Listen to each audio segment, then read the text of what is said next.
तो देखो last day हम लोग जब डिस्कस किए थे तो हम लोग algebraic operations on matrices discuss कर रहे थे, जहाँ पे हम लोग सीखे कि एडिशन कैसे होता है मैट्रिसेस का, सब्सट्रैक्शन कैसे होता है। रादर हम लोग ये टॉपिक भी डिस्कस कर चुके थे कि जब एक नंबर को और एक मैट्रिक्स को मल्टीप्लाई करना हो, ठीक है, तो इसके लिए कोई रेस्ट्रिक्शन नहीं था।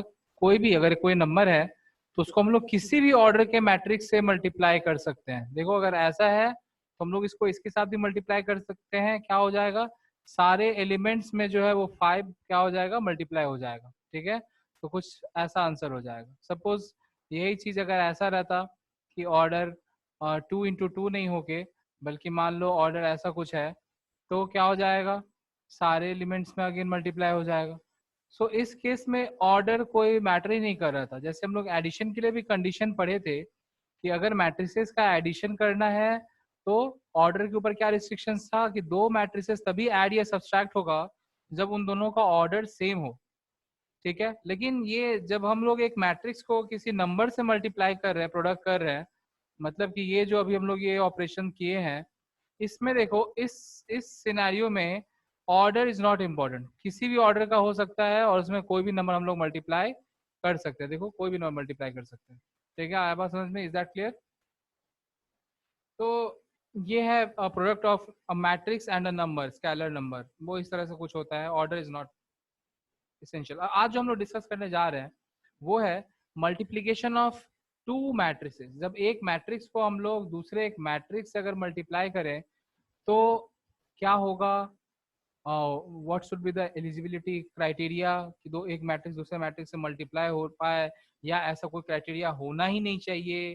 किस तरह से मल्टीप्लाई करेंगे, क्या जैसे प्लस में एडिशन में हो रहा था कि करस्पॉन्डिंग एलिमेंट्स ऐड हो जा रहे थे, वैसे मल्टीप्लाई में भी करस्पॉन्डिंग एलिमेंट्स मल्टीप्लाई हो जाएंगे। सो क्या होगा वो हम लोग अभी वही चीज डिस्कस करेंगे, ठीक है। तो ध्यान से देखो, सबसे पहला चीज जो है वो है एलिजिबिलिटी, ठीक है। हम लोग एलिजिबिलिटी डिस्कस कर लेते हैं कि कब दो मैट्रिक्स जो है वो एलिजिबल होगा फॉर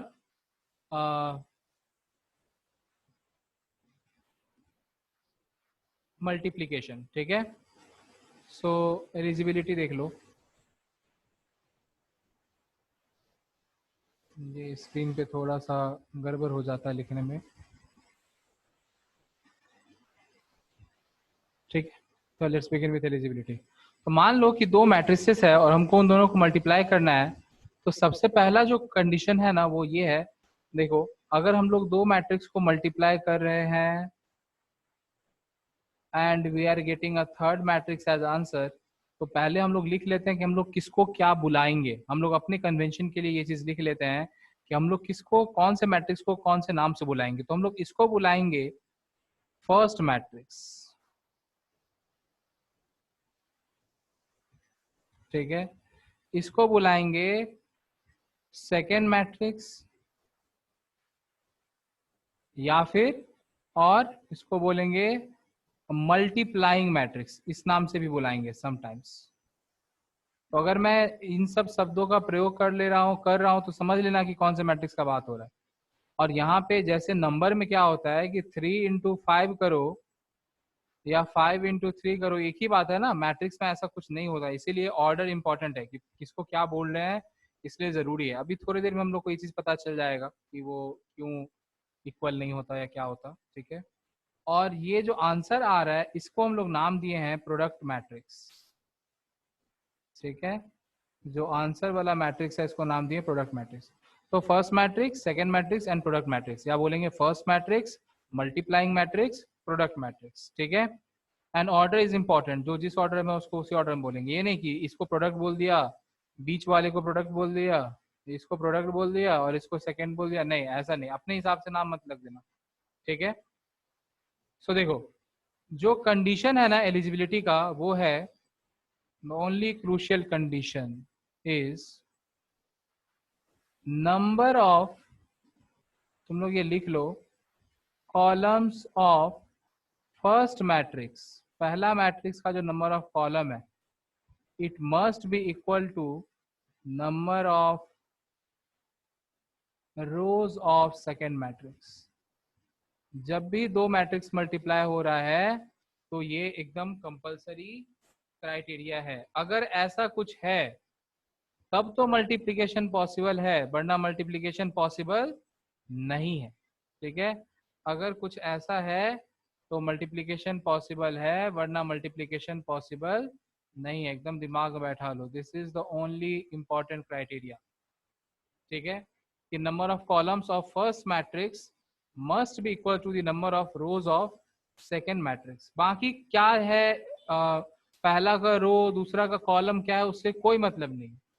पहला वाले का कॉलम और दूसरे वाले का रो इक्वल होना चाहिए। तो मतलब बोलने का मतलब ये हो गया कि अगर ऐसा कुछ है तो ये समथिंग इनटू से n अगर है तो सेकंड वाले को n इंटू समथिंग होना पड़ेगा इसका ऑर्डर। ठीक है, मतलब देखो ये हो गया इसका नंबर ऑफ कॉलम्स और ये हो गया इसका नंबर ऑफ रोज। ये दोनों क्या होना पड़ेगा, इन दोनों को इक्वल होना पड़ेगा। ठीक है, अगर ये दोनों इक्वल है तभी मल्टीप्लिकेशन पॉसिबल है, वरना मल्टीप्लिकेशन पॉसिबल नहीं है। ठीक है, अब बाकी का कुछ भी हो सकता है। सपोज कि ये कुछ और वेरिएबल ले लेते हैं, सपोज कि m है, ये m और n हम लोग लिख रहे हैं, मतलब इन सब के बदले एक नंबर होगा। ऑब्वियस सा बात है कि इसका ऑर्डर जब होगा तो नंबर होगा m, और इसको भी कुछ और दूसरा वेरिएबल नाम दे देते हैं p। तो क्या हम लोग देखेंगे कि जो आंसर आएगा ना, what we will notice is कि जो आंसर आएगा उसका ऑर्डर कुछ ऐसा होगा, जितना पहले वाले में रो है उतना रो होगा और जितना दूसरे वाले में कॉलम है उतना कॉलम होगा। ठीक है, सो अगर दो मैट्रिक्स को मल्टीप्लाई कर रहे हैं तो this is the scenario which we are going to see. कि पहला बात तो ये कि मल्टीप्लिकेशन पॉसिबल तभी होगा जब पहला वाला मैट्रिक्स का, this is our first matrix and this is our second, जब पहला वाले का नंबर ऑफ कॉलम और दूसरे वाले का नंबर ऑफ रो जब इक्वल होगा तभी मल्टीप्लिकेशन पॉसिबल होगा, वरना मल्टीप्लिकेशन पॉसिबल है ही नहीं। ये चीज इक्वल है तो ही पॉसिबल है, वरना नॉट पॉसिबल। ठीक है, और बाकी ये कुछ भी हो सकता है, ये और ये कुछ भी हो सकता है, लेकिन ये जो भी होगा आंसर में हमको वही देखने को मिलेगा। ये दोनों जैसा रहेगा आंसर में हमको वैसे ही देखने को मिलेगा। ठीक है, फॉर एग्जाम्पल देखो, अब हम लोग अभी हम लोग मैट्रिक्स लिखेंगे नहीं, हम लोग खाली ऑर्डर लिख के पूछेंगे, तुम लोगों से पूछूंगा मैं कि मल्टीप्लीकेशन पॉसिबल है या नहीं। ठीक है, सो देखो ऐसा कुछ है तो बताओ कि पॉसिबल है या नहीं। सो हम लोग क्या करेंगे, चेक, ये चेक करेंगे और ये चेक करेंगे, आर दे इक्वल, ये दोनों इक्वल है क्या, नहीं, नॉट इक्वल, तो इसीलिए यहाँ पे प्रोडक्ट भी जो है वो पॉसिबल नहीं होगा। यहाँ पे हम लोग साइन नहीं दे रहे, बीच में मल्टीप्लाई का साइन दे दो। सो ये जो है ये आंसर जो है यहाँ पे आंसर क्या होगा, not possible. You can not multiply two matrices having this order 3 times 2 और दूसरे का भी order 3 times 2। But what about this, suppose अगर ऐसा है, ये है 3 times 2 और दूसरा वाला जिससे मल्टीप्लाई कर रहे हैं वो है 2 times 3, तब क्या पॉसिबल होगा। तो अगेन वही बात हम लोग चेक करेंगे। देखो ये कितना है, इसका नंबर ऑफ कॉलम्स 2 है, इसका नंबर ऑफ रो 2 है, दोनों इक्वल है ना, this two are equal, since they are equal so will say yes possible. इस केस में क्या हो जाएगा, आंसर जो है वो क्या होगा, पॉसिबल होगा। और अल्टीमेटली हम लोग क्या देखेंगे कि आंसर का ऑर्डर क्या दिखेगा, यहाँ जितना रो है उतना रो और यहाँ जितना कॉलम है उतना कॉलम। ठीक है, so this is going to be the order of our resultant matrices and here the product is possible, here the multiplication is possible. ठीक है, let us take another example. So example number 3,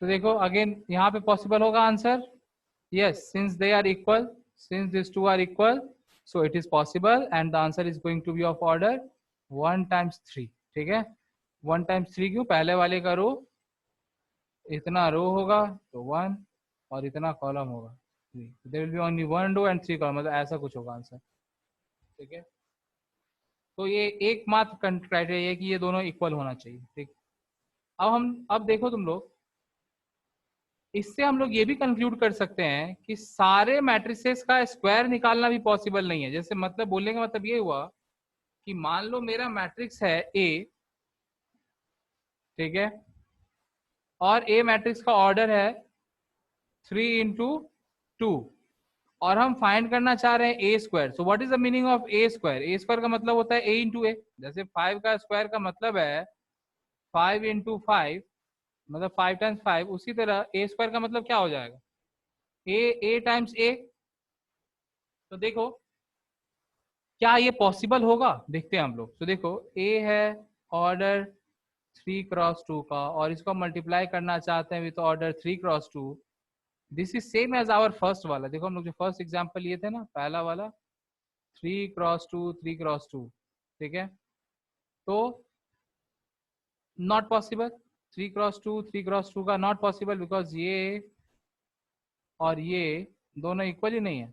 so answer क्या है यहाँ पे? This into this is not possible. So we can say कि यहाँ पे A square find करना नॉट पॉसिबल, ठीक है। तो इसका मतलब सारे मैट्रिसेस का स्क्वायर निकलेगा ही नहीं। रादर अगर हम लोग स्क्वायर का बात करें कि स्क्वायर कौन से मैट्रिक्स का निकलेगा, तो देखो स्क्वायर उसी मैट्रिक्स का निकलेगा जो खुद स्क्वायर मैट्रिक्स होगा। स्क्वायर मैट्रिक्स मतलब नंबर ऑफ रो और नंबर ऑफ कॉलम इक्वल हो, क्योंकि देखो जितना इसका कॉलम है उतना ही इसका रो होना चाहिए। बेसिकली हम लोग वही फाइंड करना चाह रहे हैं ना। इफ वी आर सेइंग कि ये और ये अनइक्वल है, तो बेसिकली हम लोग क्या देख रहे हैं? देखो 3 जो है वो उसका नंबर ऑफ रोज है, और 2 जो है उसका नंबर ऑफ कॉलम्स है। ये अनइक्वल है यहाँ पे, ठीक है। तो अगर ये दोनों इक्वल हो गया, मतलब इसका ऑर्डर क्या हो जाएगा? 2 × 2 3 × 3 4 × 4 इस ऑर्डर का होगा ना। मतलब स्क्वायर मैट्रिक्स का ही स्क्वायर फाइंड करना पॉसिबल है। तो हम लोग अभी एलिजिबिलिटी खाली सीखे, और एलिजिबिलिटी से हम लोग क्या कंक्लूड कर सकते हैं कि finding square of square matrices are only possible. Am I writing the wrong English? Actually is लिख लेते हैं, ठीक है। Finding square of square matrices is only possible, ठीक है। वेर यहाँ पे दोनों स्क्वायर का अलग अलग मीनिंग है। देखो ये स्क्वायर मतलब स्क्वायर फाइंड करना, और ये स्क्वायर मतलब कि वो मैट्रिसेस का कितना रो है कितना कॉलम है, वो ऑर्डर का बात है। तो अगर ये कंफ्यूजिंग लग रहा है तो कहना है, इसका मतलब हो गया कि अगर मान लो कोई मैट्रिसेस है जिसका 2 × 2 ऑर्डर है, तो इसका स्क्वायर फाइंड करना पॉसिबल है। सपोज ए अगर ऐसा है तो ए का स्क्वायर इज पॉसिबल, ठीक है। लेकिन अगर ए मान लो कुछ ऐसा हो गया, कोई भी स्क्वायर मैट्रिक्स नहीं रेक्टेंगुलर मैट्रिक्स हो गया, तो नॉट। जैसे मान लो बी है, बी अगर ऐसा है से 2 × 1, तो बी स्क्वायर नॉट पॉसिबल।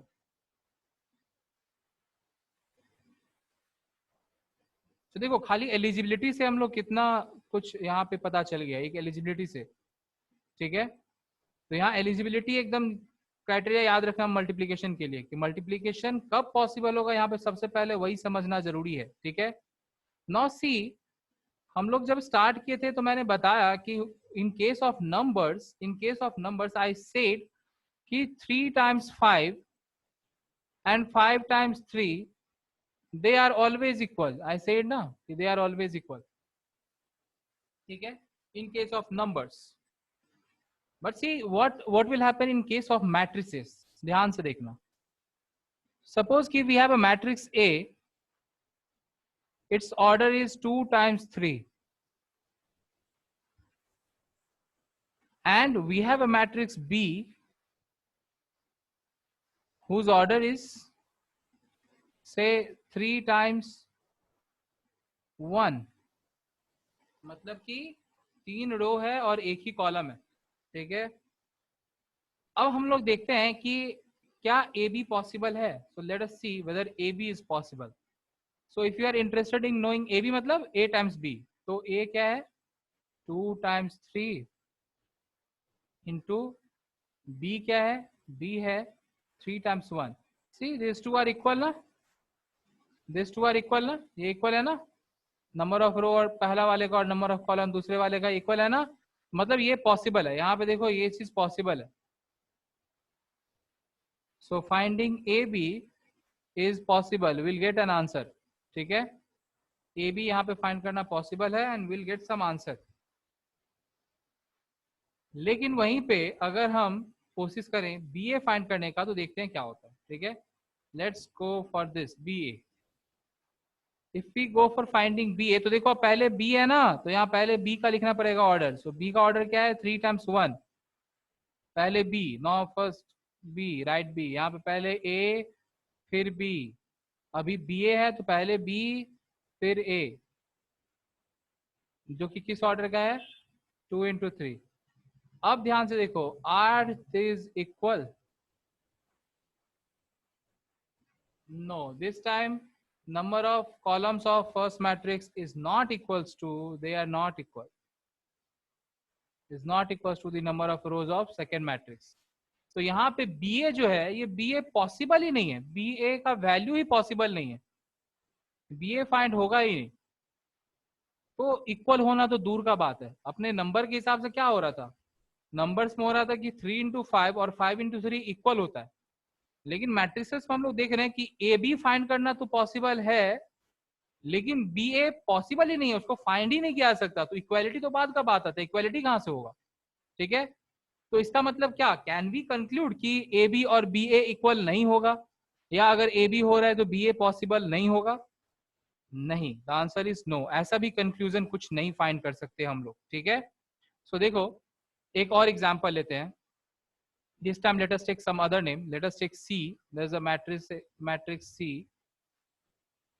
ठीक है, जिसका ऑर्डर है सपोज 3 times 2, और एक मैट्रिक्स है D जिसका ऑर्डर है सपोज 2 times 3। ठीक है, नाउ सी सी डी क्या हो जाएगा,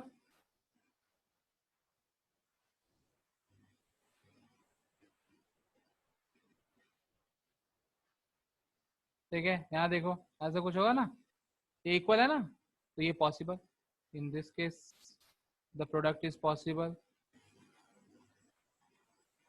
ठीक है, अगर हम DC फाइंड करने जाएं तो देखो क्या हो जाएगा, DC पहले पहले D लिखना होगा, यहाँ पहले C फिर D, अभी पहले D फिर C। D का ऑर्डर क्या है,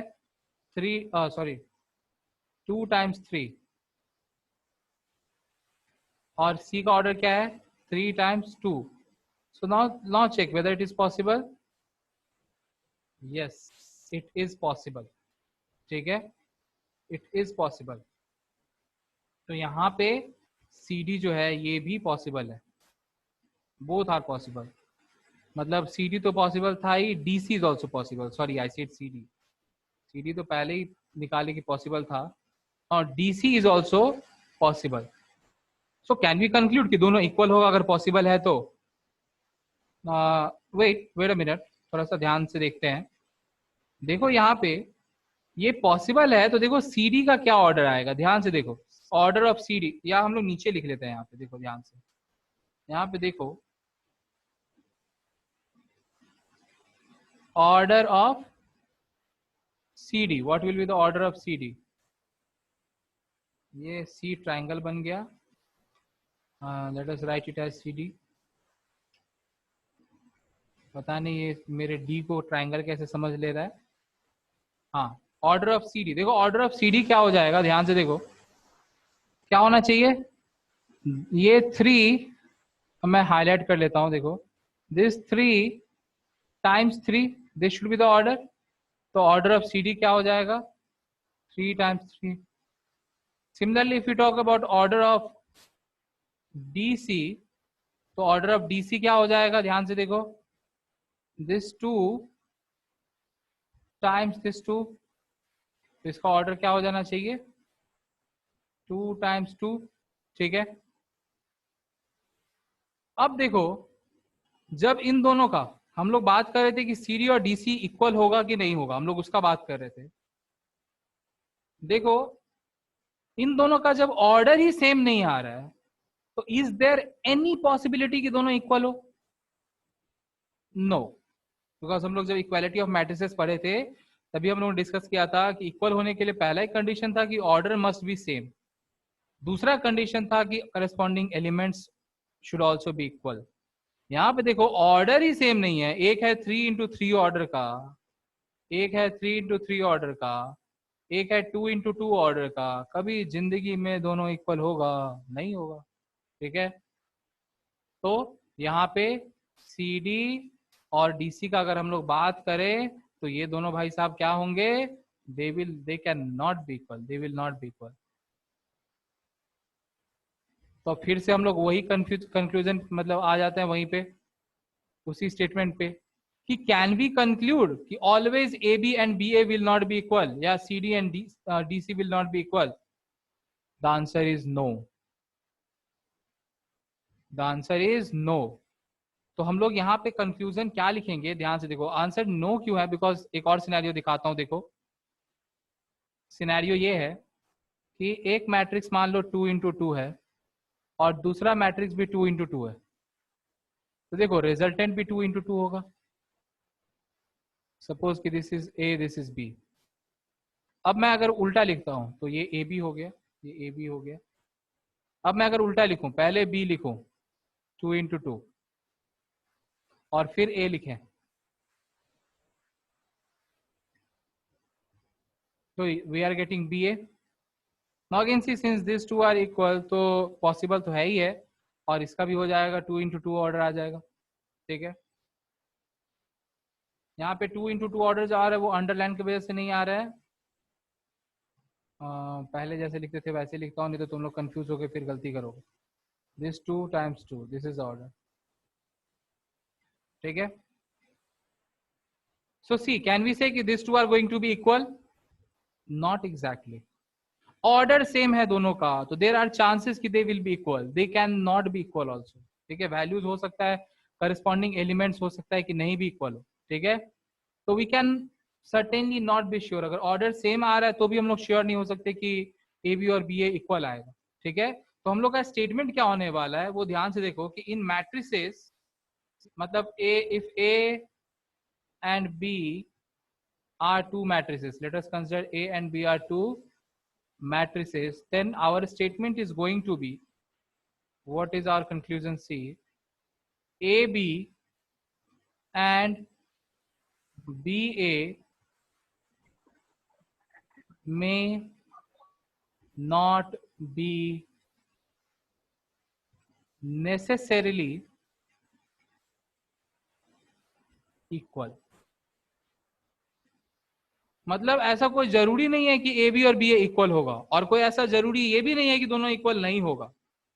मतलब हो भी सकता है, देयर कैन बी केसेस जहां पे ए बी और बी ए जो है वो इक्वल हो, and there can be cases जहां पे कि वो इक्वल नहीं भी हो। जैसे देखो, मैं अभी ये वाला जो चीज लिया, अभी कैसे जैसे नहीं बता सकता, पहले तो बताना पड़ेगा कि मल्टीप्लीकेशन करते कैसे हैं। ठीक है, उसके बाद हम लोग इस चीज को कंक्लूड कर पाएंगे। हम लोग जो एग्जाम्पल्स लेंगे ना, तो हम लोग देखेंगे कि समटाइम्स ए बी और बी ए जो है वो इक्वल आ रहा है और समटाइम्स इक्वल नहीं आ रहा है, इसलिए हम लोग कुछ कंक्लूड नहीं कर सकते। हाँ, बस यही बोल सकते हैं कि A B and B A are not necessarily equal. हो भी सकता है, नहीं भी हो सकता है, पता नहीं, जो भी हो। ठीक है, पर ऐसा कोई स्टेटमेंट कंक्लूड नहीं कर सकते कि भाई इक्वल होगा ही या इक्वल नहीं ही होगा, ये भी नहीं बोल सकते। आए बात समझ में? I hope it is clear to you all. So now let us move to the next part, which is how we will multiply two matrices. ठीक है, पहले तो एलिजिबिलिटी अगर मैच कर गया तो फिर मल्टीप्लीकेशन करेंगे कैसे। अभी तक तो हम लोग एलिजिबिलिटी सीख रहे थे ना, अब है कि अगर एलिजिबिलिटी है तो कैसे मल्टीप्लाई करेंगे। ठीक है, तो उसके लिए क्या करो, रिमेंबर दिस पैटर्न। देखो, प्रोडक्ट प्रोडक्ट ऑफ, प्रोडक्ट मतलब वही मल्टीप्लीकेशन। ठीक है, it's same, product and multiplication same, product of matrices. ठीक है, तो रिमेंबर दिस पैटर्न, जो पैटर्न फॉलो होता है वो ऐसा कुछ होता है। In the first matrix we move from left to right, मतलब वी मूव अलोंग रो, कि पहला रो, यहाँ पे रो वाइज मूवमेंट होता है। ठीक है, यहाँ पे रो वाइज मूवमेंट होता है। ठीक है, and in the second matrix we move along column, मतलब सेकेंड मैट्रिक्स हम लोग ऐसे मूव करते हैं, देखो ऐसे। ऐसे move along column, column 1, column 2, column 3, ऐसे मूव करते हैं, ठीक है। ये मूवमेंट का तरीका है और फिर आंसर लिखते जाते हैं। सो दिस इज मूवमेंट का तरीका, लेकिन होगा कैसे मल्टीप्लाई वो ध्यान से देखो क्या होगा, एग्जैक्टली कैसे होगा। जब तक एग्जाम्पल नहीं बताता तो तुम लोग को कुछ क्लियर नहीं होगा। सो सी एग्जाम्पल, बोलने का मतलब ये हो गया कि मान लो यहाँ पे एक मैट्रिक्स है से 2, 3, 4, 5, और इधर में एक मैट्रिक्स है से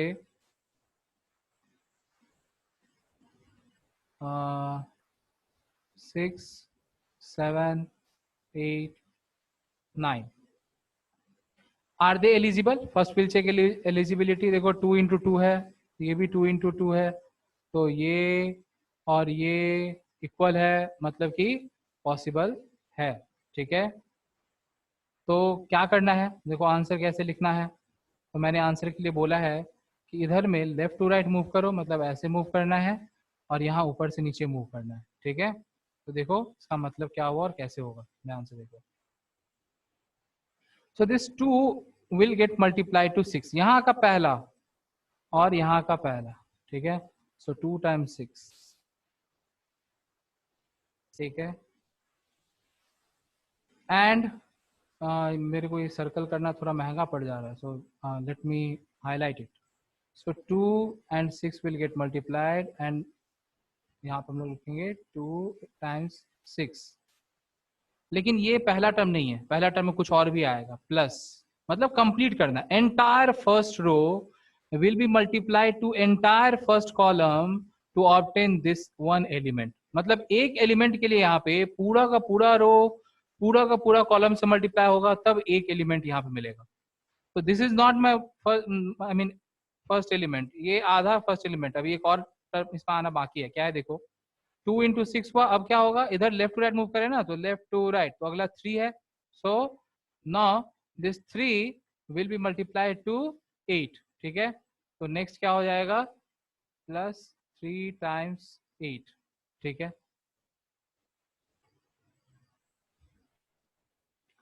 नेक्स्ट देखो, I need to erase this, rather I'll move it.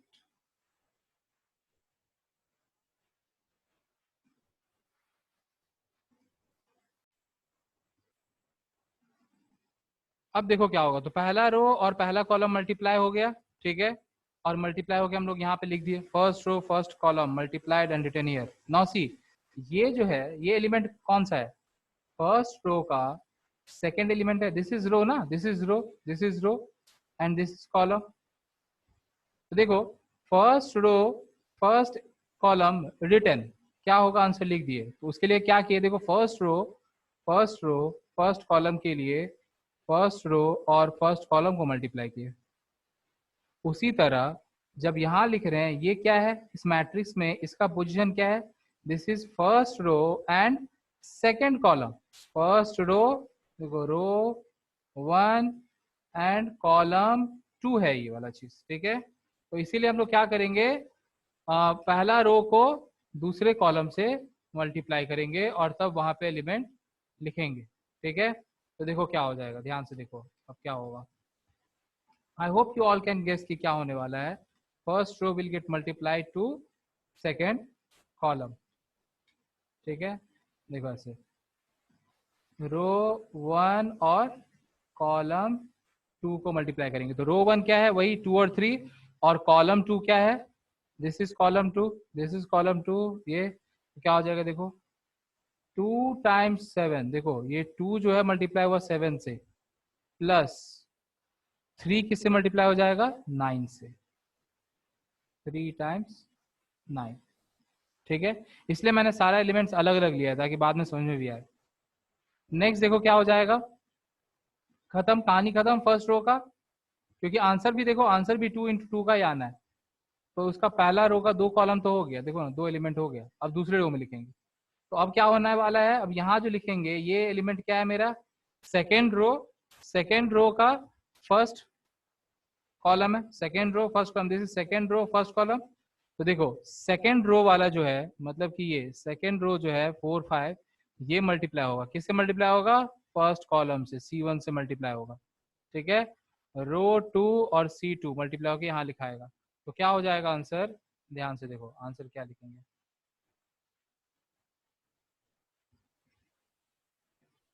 4 will get multiplied to 6, देखो ये वाला इसके साथ मल्टीप्लाई होगा, पहला पहला, ठीक है। सो 4 टाइम्स 6 प्लस ये 5 जो है ये किससे हो जाएगा, 8 से। पैटर्न है, याद है ना, ऐसे और ऐसे, ऊपर से नीचे, ठीक है। इसमें लेफ्ट टू राइट, उसमें ऊपर से नीचे, ठीक है। तो 5 टाइम्स 8। सिमिलरली यहाँ पे भी वही काम करना है। यहाँ पे क्या हो जाएगा, अब यही सेकेंड रो, और अब की बार कौन मल्टीप्लाई होगा, सेकेंड कॉलम 2 मल्टीप्लाई होगा यहाँ पे, क्योंकि ये सेकेंड रो का सेकेंड कॉलम एलिमेंट है ना। तो क्या हो जाएगा देखो, 4 will get multiplied to 7, so 4 times 7, and 5 will get multiplied to 9, 5 will get multiplied to 9 plus 5 times 9।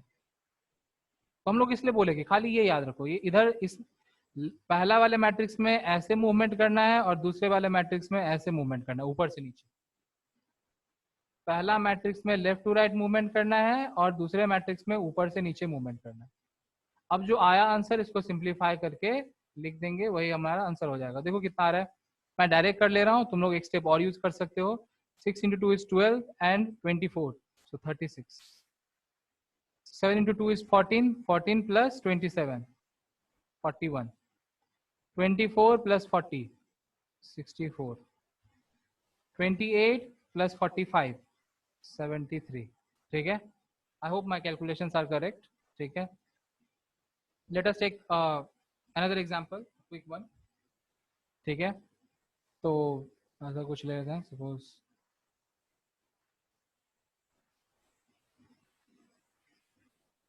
let us write some different numbers so that ऐसा कुछ पहले चेक करो एलिजिबिलिटी, ये पॉसिबल है या नहीं। देखो इसका ऑर्डर क्या है, एक ठो रो है, दो ठो कॉलम है, और इसमें क्या है, दो ठो रो है, दो ठो कॉलम है, ये दोनों इक्वल है ना, मतलब पॉसिबल, पॉसिबल है। और आंसर क्या होगा, आंसर 1 into 2 का आएगा, मतलब आंसर में एक ही रो होगा और दो कॉलम होगा, ठीक है। ये हम लोग का आंसर होने वाला है। तो देखते हैं क्या करना है। देखो यहाँ पे इधर से इधर और यहाँ पे ऊपर से नीचे, देखो 4 into ये, तो 4 times 1, फिर 5 into 2 प्लस 5 times 2। देखो पहला रो पहला कॉलम मल्टीप्लाई हो गया, अब क्या होगा, अब होगा दूसरा रो दूसरा कॉलम मल्टीप्लाई। यहाँ अब जगह नहीं बचा, I need to shift it,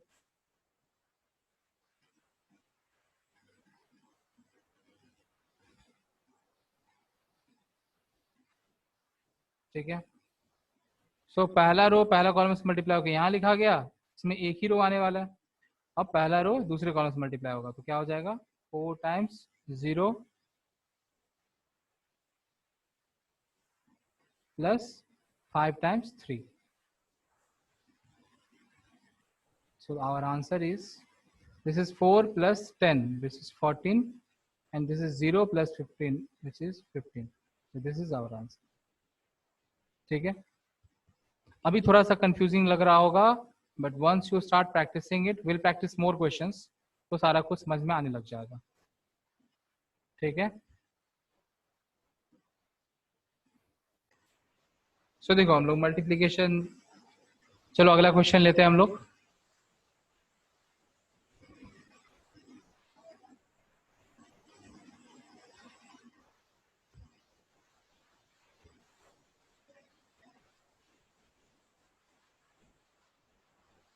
अब बताओ यहाँ पे इसका ऑर्डर क्या होना चाहिए, इसमें कितना रो होना चाहिए सेकंड में, अगर मल्टीप्लाई होना होगा तो। अगर मान लो हम ऐसा ले लेते हैं 2 5 4 3, तो आंसर क्या होगा, I hope you all can answer it. Not possible, why, because देखो इसमें कॉलम कितना है, इसमें दो रो तीन कॉलम है, और इसमें दो रो दो कॉलम है। Are they equal, no they are not. So यहाँ पे मल्टीप्लीकेशन पॉसिबल ही नहीं है, ठीक है, मल्टीप्लीकेशन पॉसिबल ही नहीं है, प्रोडक्ट पॉसिबल ही नहीं है। पर यही क्वेश्चन अगर ऐसा रहता कुछ,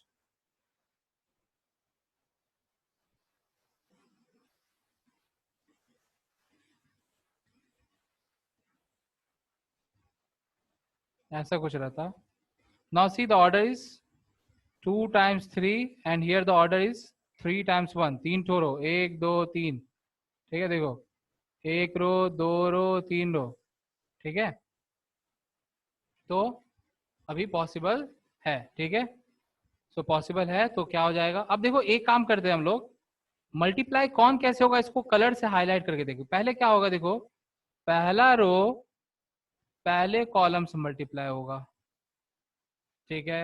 मैंने दोनों को येलो से हाईलाइट किया, देखो। उसके बाद देखो क्योंकि दूसरा कॉलम है ही नहीं तो पहला रो दूसरे कॉलम से मल्टीप्लाई होने का सिनेरियो आता ही नहीं है, ठीक है। नेक्स्ट क्या होगा, दूसरा जो रो है, ये ग्रीन कलर से मैं हाईलाइट कर रहा हूं, देखो दूसरा जो रो है वो अब किससे होगा, वो फिर से वही पहले कॉलम से मल्टीप्लाई होगा, इससे होगा,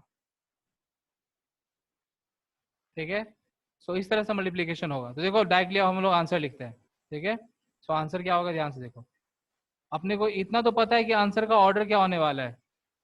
अगर ये और ये इक्वल है तो मल्टीप्लीकेशन पॉसिबल है और आंसर का ऑर्डर होगा 2 times 1, मतलब कि दो ठो रो और एक ही कॉलम, मतलब दो ही नंबर आएगा, एक ऐसा आएगा और एक ऐसा आएगा। देखो दो रो एक कॉलम, तभी पॉसिबल है ना। तो दिस इज आवर आंसर। तो क्या हो जाएगा, देखो पहला रो पहला कॉलम से, तो क्या आ रहा है, देखो 3 times 1 प्लस 2 times -1। देखो यहाँ लेफ्ट टू राइट जा रहे हैं और यहाँ पे ऊपर से नीचे आ रहे हैं, ठीक है। प्लस 1 times 0, ठीक है। This is 0। नेक्स्ट, अब सेकेंड वाला रो फर्स्ट कॉलम से, सो 4 times 1 plus 2 times -1 plus 6 times 0। तो आंसर क्या हो जाएगा, देखो आंसर क्या हो जाएगा, ये हो जाएगा 3 -2, साइन ध्यान से देखो, विथ साइन मल्टीप्लाई होगा। 2 times -1 इज -2 प्लस 0। डायरेक्ट भी आंसर तुम लिख सकते थे सिंप्लीफाई करके, लेकिन अगर इसको ऐसे लिखो तो ज्यादा बेटर है, बिकॉज तब गलती नहीं होगा, ठीक है। So the answer is 1 and 4 - 2 is 2। This is our answer. तो अगर इन दोनों मैट्रिक्स को मल्टीप्लाई करेंगे तो ये आंसर आएगा, ठीक है। So let us take another example.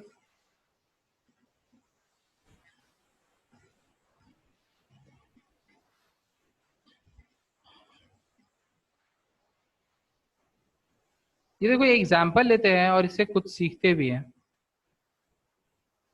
चलो 2 × 2 का एक मैट्रिक्स ले लेते हैं।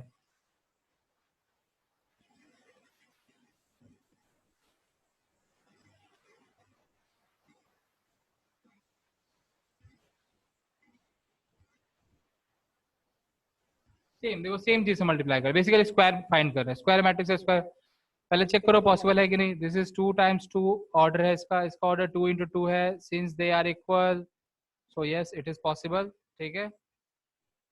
अब सारे क्वेश्चन में तुम लोग ये ऑर्डर लिखने मत चले जाना, बस ये चेक करना है, इसलिए मैं लिख दे रहा हूँ, बट लिखने मत चले जाना।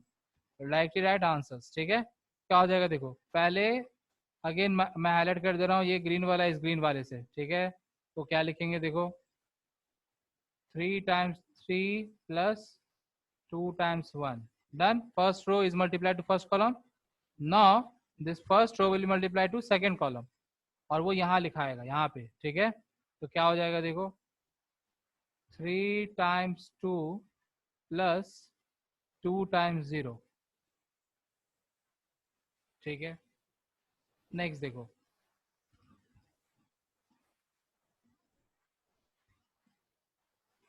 अब क्या होगा,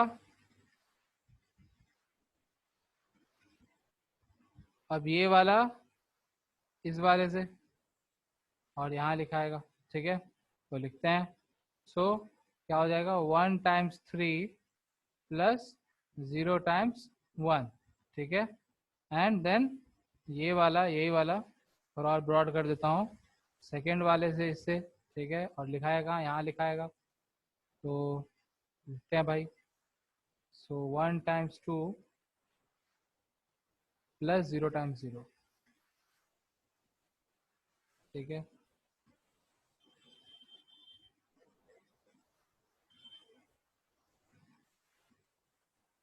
तो आंसर क्या हो जाएगा देखो, 9 + 2, यहाँ क्या आएगा 6 + 0, यहाँ क्या आएगा 3 + 0, यहाँ क्या आएगा 2 + 0। ठीक है, गजब हो गया भाई, तीनों में जीरो ही आ गया लास्ट में। तो और answer is 11 6 3 2, this is our answer. ठीक है,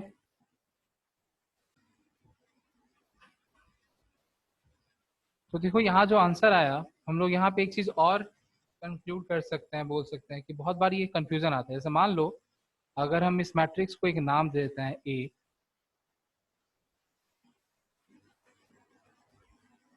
तो अगर हम बोलते ए स्क्वायर फाइंड करने, तो बहुत जन पता है क्या करता है एक्साइटमेंट में एकदम जल्दी जल्दी में, अच्छा ए स्क्वायर मतलब हो गया कि सारे एलिमेंट का स्क्वायर कर दो, यहाँ पे 3 का स्क्वायर, यहाँ पे 2 का स्क्वायर, यहाँ पे 1 का स्क्वायर, यहाँ पे 0 का स्क्वायर। तो आंसर हो जाएगा 9 4 1 0, which is wrong. See answer क्या है, अगर ए स्क्वायर का मतलब क्या होता है, तो ये जो है देखो ध्यान से, ये जो ए स्क्वायर वाला ये जो सॉल्यूशन किए हम लोग, ये क्या है, ये गलत है, दिस इज रॉन्ग। ठीक है, तो ए स्क्वायर का मतलब है, ए स्क्वायर का मतलब है ए टाइम्स ए। ठीक है, देखो हम लोग यहाँ पे फाइंड किए ए स्क्वायर मतलब सेम चीज को उसी से मल्टीप्लाई करना, तो क्या आंसर आया, क्या ये आंसर कभी मैच कर रहा है? देखो अगर हम टर्म्स को स्क्वायर कर दे तो इससे क्या मैच हो रहा है? नहीं, कभी मैच नहीं हो रहा। सी क्या है वहां पे आंसर, यहाँ पे क्या आंसर आया है, यहाँ पे 11 है, पर अगर स्क्वायर करते तो यहाँ 9 आता, यहाँ 6 है, यहाँ पे 4 आया, कभी मैच ही नहीं कर रहे, नो मैच। ठीक है, तो ये चीज ध्यान में रखना कि ए स्क्वायर जब भी करना है, किसी मैट्रिक्स का स्क्वायर करना है, तो एक बात तो ये कि मैट्रिक्स का स्क्वायर तभी पॉसिबल है जब मैट्रिक्स खुद स्क्वायर मैट्रिक्स हो, मतलब उसका ऑर्डर m×m हो या n×n हो, p×p हो, कुछ भी, मतलब 2×2, 3×3, 1×1, 4×4, ऐसा ऑर्डर का मैट्रिक्स हो तभी उसका स्क्वायर पॉसिबल है।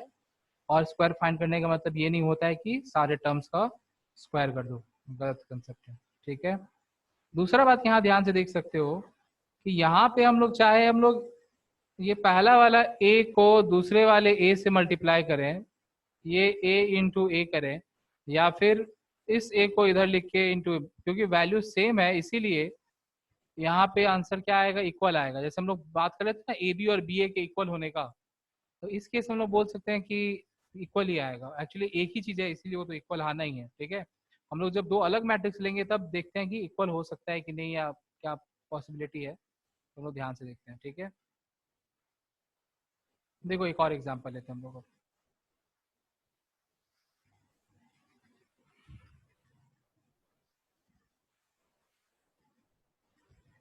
अगेन विल टेक 2×2 मैट्रिसेस, और इसको मल्टीप्लाई करते हैं आई से। आइडेंटिटी मैट्रिक्स है ना ये, दिस इज आइडेंटिटी मैट्रिक्स, चलो मल्टीप्लाई करते हैं, देखते हैं क्या आता है। तो अगेन वही बात, पहले पहला रो फिर पहला कॉलम। आई होप अब ये कंसेप्ट तुम लोग को समझ में आ गया होगा कि मल्टीप्लाई कैसे हो रहा है, किस पैटर्न में मल्टीप्लाई हो रहा है। ठीक है, यहाँ हो जाएगा फर्स्ट रो सेकंड कॉलम, सो 2×0 प्लस 4×1, मतलब ये वाला, ये ऐसे और ये ऐसे। ठीक है, नेक्स्ट अब हो जाएगा ये। ठीक है, ये इधर और ये इधर। ठीक है, सो 1×1 प्लस 3×0, और यहाँ आ जाएगा 1×0 प्लस 3×1। ठीक है, तो देखो क्या आ रहा है answer,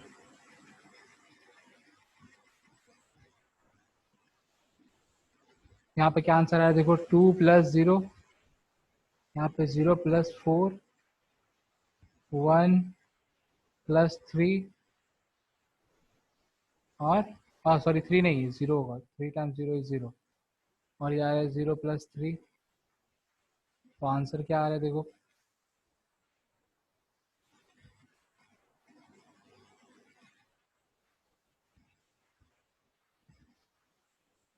are and this same, मतलब बोलने का मतलब ये हुआ, देखो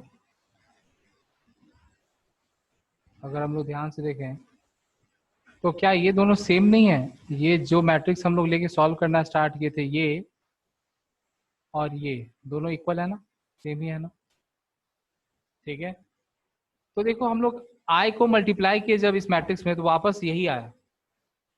तो यहां से एक और चीज हम लोग कंक्लूड करेंगे, वो ये है कि जैसे नंबर्स के केस में जो काम 1 का है, नंबर्स में क्या होता है, 5 इंटू 1 किए तो आंसर 5 ही आएगा, 4 इंटू 1 किए तो आंसर 4 ही आएगा, 3 टाइम्स 1 किए तो आंसर 3 ही आएगा, ए टाइम्स 1 किए तो आंसर ए ही आएगा। जैसे नंबर्स में जो काम 1 का है ना, मैट्रिसेस में वो काम आई करता है। जो काम नंबर में 1 करता है, सेम काम मैट्रिसेस में आई करता है। ठीक है, कि अगर हम कोई भी मैट्रिक्स को ए इंटू आई करेंगे तो आंसर ए ही आएगा। अगर मैट्रिक्स के केस में, ये जो ब्रैकेट में है ये नंबर्स का सिनेरियो लिखे हैं कि नंबर्स के लिए क्या होता है। ठीक है, और ये मैट्रिसेस के लिए हम सिनेरियो लिख रहे हैं कि मैट्रिसेस के लिए क्या होता है। ठीक है, so A times I is A only. Similarly I times A भी अगर करेंगे तो वो भी ए ही आएगा। तो यहाँ पे देखो, यहाँ पे अगर हम लोग देखें कि a इंटू आई किए तो जो आंसर आया है, अगर हम लोग i इंटू ये करते, मतलब कि अगर हम लोग ऐसा कुछ मल्टीप्लाई कर ले 1001 और इसको इससे मल्टीप्लाई कर देते 2413, तो भी आंसर क्या आता? तब भी आंसर यही आता, जो आंसर आया है वही आता। ठीक है, तो यहाँ पे ए बी और बी ए इक्वल भी आ रहा है। देखो ए बी और बी ए इक्वल भी आ रहा है, वो भी चीज हो रहा है। तो इसलिए मैंने बोला था ना कि ए बी और बी ए इक्वल भी आ सकता है, इक्वल नहीं भी आ सकता है। ठीक है, तो अभी तक हम लोग देखो, अब हम लोग समराइज कर लेते हैं जितना भी चीज पढ़े उन सब चीज को। क्या क्या पढ़े हम लोग? कि स्क्वायर खाली स्क्वायर मैट्रिक्स का फाइंड किया जा सकता है, ये पहला पॉइंट। दूसरा पॉइंट, मतलब पहला पॉइंट था कि ओनली स्क्वायर मैट्रिक्स मैट्रिसेस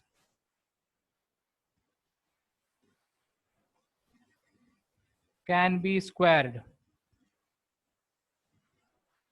दूसरा कि squaring a matrix does not mean squaring it's term. Squaring a matrix does not mean